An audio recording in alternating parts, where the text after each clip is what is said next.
AI, 휴머노이드 제조업의 미래에 대한 주제를 갖고 찾아왔습니다. 며칠 전에 트럼프 대통령이 미국 관세에 대해서 발표를 했죠. 한국 같은 경우에는 25%, 그리고 우리하고 관계된 국가들만 좀 갖고 왔는데 일본이 24, 대만이 32, 베트남이 46, 그리고 중국이 34 이렇게 돼 있는 것 같아요. 삼성전자 같은 경우에는 모바일 사업부는 베트남에서 많이 하고 있고 인도도 있고 가전은 멕시코에서 물량을 좀 소화하고 하면 된다고 하지만 모바일 사업부가 제일 문제일 것 같아요. 반도체는 또 다른 얘기인 것 같고 지금 애플도 사실 문제가 되고 있는 것 같은데 애플은 폭스콘에서 지금 중국에서 물량을 일부 빼서 베트남으로 옮기긴 했거든요. 그럼에도 불구하고 물량 대부분은 중국에서 소화하고 있다 보니까 애플 주가도 좀 많이 빠진 것 같고요. 삼성전자도 남일은 아닌 것 같다. 옆집이 불이 났다고 해서 옆집에 갔더니 그러니까 우리 집도 타고 있다 지금 이런 상황이죠. 그다음에 현대차 같은 경우에는 미국에 추가 투자를 한다고 그렇게 얘기가 나왔죠. 관세가 25% 이렇게 나온다는 건 사실 예상이 됐었던 부분이다 보니까 시장에서도 선반영된 것도 있는 걸로 보여지고요. 그런 상황인 것 같습니다. 그다음에 비아디 같은 경우에는 최근에 한국에 투자를 한다고 그렇게 발표를 했었죠. 하이브리드 차량이나 또 전기 차량 같은 경우에는 한국을 통해서 미국 시장에 진출을 하려고 하는 게 아닌가 하는 것도 조심스럽게 예측을 할 수 있을 것 같아요. AI 그리고 휴머노이드 로봇의 부상 현재는 이제 AI 휴머노이드 하면은 제일 빠질 수 없는 기업이 엔비디아인 것 같습니다. 이 엔비디아를 필두로 해서 이제 폭스콘이나 이 몇몇 회사들이 어떻게 하는지 갖고 왔는데요. 이 아저씨가 젠슨 황 아저씨죠. 그리고 여기 폭스콘 회장. 여기서 시사하는 점들이 일단 요 사진 보시면은 폭스콘 공장이라고 합니다. 폭스콘 공장에서 중국의 유비텍이라는 이 업체가 협업을 해서 로봇 학습을 시키고 협업을 한번 해보겠다. 사진에서 좀 눈여겨볼 만한 부분이 뭐냐면 물류 쪽에서 일을 하고 있는 걸로 그래서 이 부분이 눈여겨볼 만하다. 여기에 대한 자세한 얘기는 다시 추가로 설명을 드리겠습니다.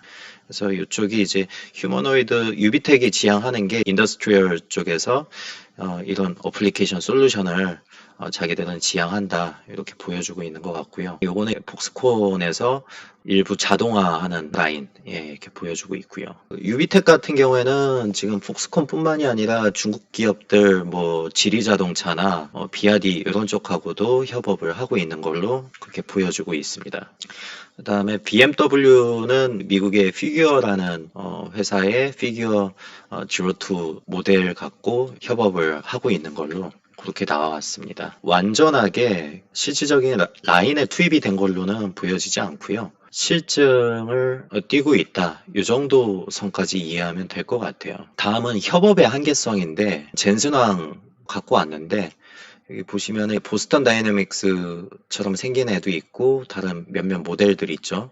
얘 되게 귀엽게 생겼는데 디즈니에서 이 디자인을 해줬다고 합니다. 협업의 한계성이 지금 보이고 있어요.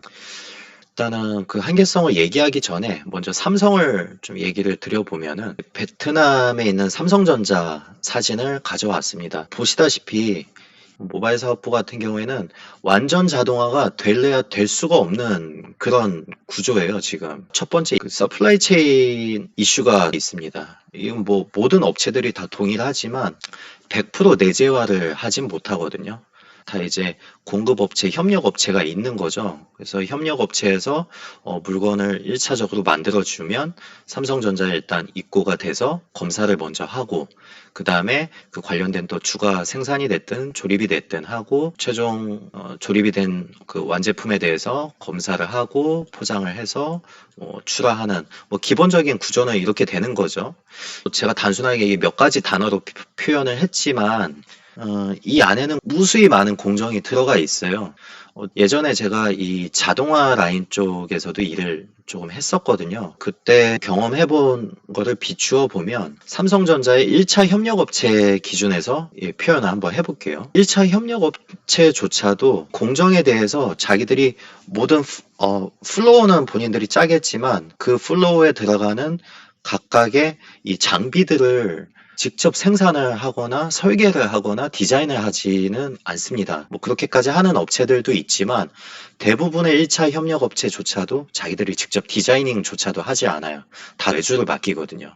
그래서 이 외주에 맡겨진 설비가 입고가 되면 또 검사를 하고 이 오퍼레이팅 트레이닝을 받아서 장비가 이제 실제 라인에 투입이 되고 그렇게 운영이 되거든요. 이런 것들이 모이고 모여서 최종 그 메인 시스템에 이제 등록이 되면은 전체 공정에 대해서 이 모니터링이 가능해지고 이런 시스템까지 만들어진 지도 불과 몇 년이 안 됐어요. 근데 이 상황에서 전체 공정을 자동화한다는 거는 현실적으로 문제가 있는 거죠. 더더군다나 모바일 같은 경우에는 수명이 1년이 안 돼요. 1년이 안 되는 채로 해서 계속해서 신제품이 나오고 이 신제품이 나오면 또 공정 개선을 들어가고 공정이 이제 바뀌고 하다 보면 설비가 또 수정이 되거나 새로 설비가 재투자가 될 수밖에 없거든요. 이게 매년 무수히 반복이 되고 있어요. 필드에서는 그런 상황이다 보니까 지금부터 전공정을 자동화해서 로보틱스가 반영이 돼서 얘가 인력을 다 대체를 한다는 거는 제가 봤을 때는 10년 안에도 쉽지는 않은 얘기인 거는 분명한 것 같습니다. 모바일 업계에서 실제로 벌어지고 있는 현실이고요. 삼성전자가 이제 레인보우 로보틱스 1대 주주로 올라왔죠. 삼성은 맞게 가고 있다라고 생각을 합니다. 모바일 사업부만 있는 건 아니니까 가전도 있고 반도체도 있고 한데 가전 쪽은 또 다른 얘기니까요. 현재는 인력이 투입이 돼서 일부 공정 자동화가 그렇게 운영을 하고 있지만 최종적인 종착역은 로보틱스를 포함을 시켜서 완전 자동화가 목표다. 그래서 로봇들이 자기들이 알아서 공정 개선을 하고 자기들이 알아서 각 공정에 맞는 각 라인에 필요한 설비까지 설계 또는 모디파잉 하든 수정을 하든 해서 자기들이 또 스스로 공정 플로우를 짜주고 모니터링을 하고 개선을 하고 이러한 사이클링이 돌아가는 게 궁극적인 그 종착역이 아닐까라고 생각을 합니다. 삼성전자가 취할 수 있는 방향 중에 아니 레인보우 로보틱스 외에도 뭐 현대차가 인수한 보스턴 다이내믹스나 아니면 지금 언론에서 계속 띄우고 있는 뭐 테슬라나 그 외에 로보틱스 회사들이 많은데 왜 이 인수를 할 수밖에 없었냐? 여기에는 한 가지 가장 중요한 이슈가 생산 공정도 기술이라는 겁니다. 그래서 생산 공정 기술이라고 표현을 하는데 이것도 기술이고 영업 기밀이거든요. 그게 담겨 있는데 그걸 다른 업체와 협업을 한다는 말이 안 되는 거죠. 앞에 폭스콘하고 유비텍이 하고 있는 이런 모습도 거기에 이유가 있다고 생각해요. 자기도 공정을 공유를 할 수가 없는 거예요. 유비텍 입장에서는 아니 공정을 공유를 해주고 그 데이터를 자기들한테 줘야지 그걸 분석을 해서 로봇을 학습을 시키든 로봇한테 일을 시킬 수 있는데 폭스콘 입장에서는 줄 수가 없는 거죠. 왜냐하면 자기네 영업 기밀인데. 그래서 삼성전자도 똑같은 딜레마가 있다 보니까 선택을 한 게 레인보우 로보틱스 그리고 내재화를 시키려고 하는 게 아닌가라고 저는 보고 있습니다. 그게 맞다고 생각을 해요. 생산기술 개발 굉장히 중요하거든요. 현대차 그룹 같은 경우에는 보스턴 다이내믹스를 인수한 지 꽤 됐죠. 여기도 마찬가지로 비슷한 행보를 보이고 있는 것 같습니다. 그래서 과거에는 이렇게 좀 비싼 로봇 형태로 갔다면은 운동 능력에 대해서 와 멋있다 이렇게 갔었는데 최근에는 범용성을 띠기 위해서 가격을 낮추는 노력을 보이고 있는 걸로 그렇게 볼 수 있는 것 같습니다. 테슬라 같은 경우에는 이 플로우 차트를 비슷하게 그려서 갖고 왔어요. 로봇 옵티머스 얘기를 하기 전에 일단 AI에 대해서 설명을 먼저 해야 될 것 같아요.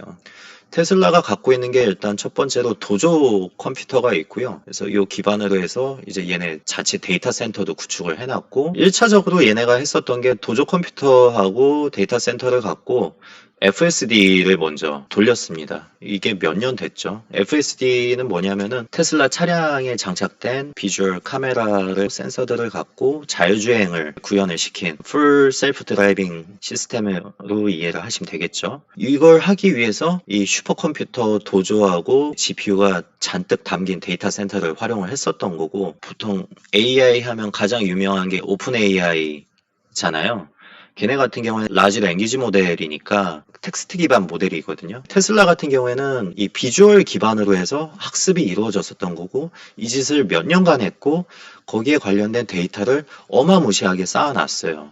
그리고 이 짓을 했던 기반을 통해서 가장 최근에 성공을 한 게 이겁니다. 이제 XAI라고 해서 그 예전에 트위터 X를 집어넣어서 그록이라는 랭귀지 모델을 또 만들었습니다. 얘네가 이거 만드는데 2년인가 밖에 안 든 걸로 알고 있어요. 그러니까 돈으로 쏟아붓고 그리고 과거 경험을 바탕으로 해서 한 성과라고 볼 수가 있는 거죠. 테슬라 같은 경우에는 축적된 경험을 기반으로 해서 옵티머스 사업을 또 추가로 하고 있다라는 얘기고요. 그래서 여기 사진에 보시면은 카메라 센서들이 달려서 이렇게 비주얼을 다 인식을 하고 이 안에서 연산을 처리를 하는 거죠. 그래서 여기에는 뭐 사람이 있다, 어떤 물체가 있다, 이런 것들을 다 학습된 걸 기반으로 해서 이렇게 분석을 하고 추론을 해서 판단을 하는 그런 영역에 와 있는 거고요. 밑에 같은 경우에는 이 옵티머스가 언덕을 내려가는 거를 보여주고 있는데 신기한 것 같아요. 그래서 최종적인 진화 모습은 이렇지 않겠냐 보고 있는 것 같습니다.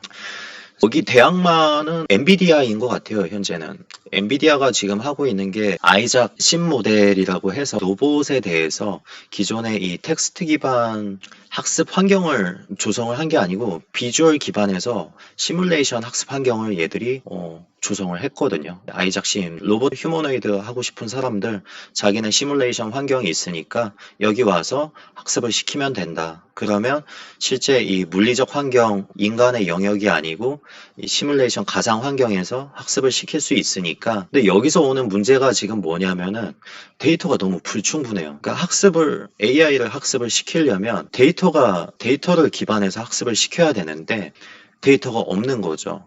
이제 테슬라가 그런 면에서 강점을 갖고 있다고 보시면 될 것 같아요.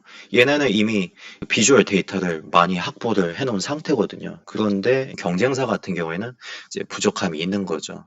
엔비디아 같은 경우에는 자기들이 그 시뮬레이션 환경에 학습이 된 게 언론에서 또 궁금해하는 게 아니 니네 엔비디아 그 시뮬레이션 환경 어떻게 학습을 시켜서 그걸 조성을 할 수 있었던 거냐 해서 이제 무단으로 데이터를 크롤링한 것이 아니냐, 무단으로 데이터를 이제 구해다가 자기들이 몰래 사용한 것이 아니냐, 뭐 이런 좀 합리적인 의심도 보고 있는 거죠.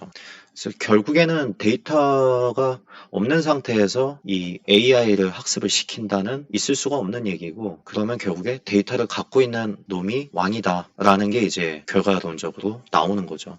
근데 테슬라는 이미 자기네 자동차 그 몇백만 대를 갖고 이러한 데이터를 충분히 모으고 있고 모아놓은 상태고, 그걸 기반으로 해서 자기네 로봇을 학습을 시키고 있다라는 얘기가 되는 거죠. 그래서 이런 구조로 봤을 때 앞서 이 XAI 그록을 성공을 시킨 걸 보면 옵티머스도 정말 2년도 안 걸리고 충분히 성공적으로 갈 수 있다고 저는 보고 있어요. 그래서 옵티머스 때문에도 테슬라 주가가 올해 많이 올라갈 것 같다, 이렇게 저는 전망을 하고 있습니다. 그래서 결론은 제조는 지역화 형태로 가지 않겠냐라고 보고 있습니다. 과거에는 뭐 삼성 같은 경우에는 베트남에서 모바일 쫙 만들어서 전 세계에 뿌리고, 뭐 가전 쪽은 또 각 리전에서 또 하고, 그렇게 했다면 실제 수요가 있는 곳에서 생산을 하지 않겠냐. 그러면 결국에 미국 쪽으로 지금 트럼프나 이 미국 정부가 기대하는 관세라는 무기를 갖고 미국에 직접 공장 세워라 하는 전략이 충분히 통할 수 있는 그런 상황이 올 거라고 봅니다. 그 다음에 범용 휴머노이드, 앞으로 단순 로봇 개념이 아니라 휴머노이드, 그것도 이제 AGI처럼 범용성을 띠는 휴머노이드가 나올 날이 몇 년 안 남았다. 빠르면 1년, 늦으면 2년 안에 나오지 않겠냐. 그리고 그 가장 앞에 가고 있는, 리딩하고 있는 업체는 지금 아직 시장에 완벽하게 선보이진 않았지만 테슬라라고 보고 있습니다. 그 다음에 엔비디아 같은 경우에는 자기네 생태계를 조성을 하고 얼라이언스를 구성을 해서 엔비디아도 여기서 한번 더 퀀텀 점프를 하지 않을까 그렇게 보고 있고요. 이걸로 인해서 기존의 3D 업종이 있잖아요. 뭐 더러운 거, 위험한 그런 일들을 로봇이 휴머노이드가 대체를 할 수 있을 걸로 그렇게 기대를 하고, 우리 같은 경우에는 고령 이슈도 있고 출산율 이슈가 있는데 노동력 부족도 대체를 해줄 수 있지 않을까. 단순하게 제조뿐만이 아니라 이 밸류체인 측면에서 물류, 판매, 그리고 서비스까지 확대할 걸로 이렇게 보고 있고, 거기에 플러스로 로봇 혼자서 가는 게 아니라 AI가 합쳐졌을 때 범용 휴머노이드로 그렇게 갈 수 있지 않을까. 다만 여기에 이제 해결해야 될 과제가 좀 있죠. 로봇에 대한, 휴머노이드에 대한 신뢰성 확보도 돼야 되고 안전 이슈도 여전히 남아 있고 표준화가 지금 전혀 잡혀 있지가 않은 상태입니다. 그래서 이게 제일 큰 이슈가 될 것 같아요. 표준화 이슈가. 그 다음에 윤리적인 문제도 좀 정해야 될 부분인 것 같고, 이 휴머노이드로 인해서 잃게 되는, 로봇으로 인해서 실직하는 사람들은 어떻게 할 거냐, 사회적인 책임이 또 남아있는 부분인 것 같습니다. 예, 오늘은 여기까지 좀 간단하게 알아봤고요. UCTV 구독과 좋아요 고맙습니다.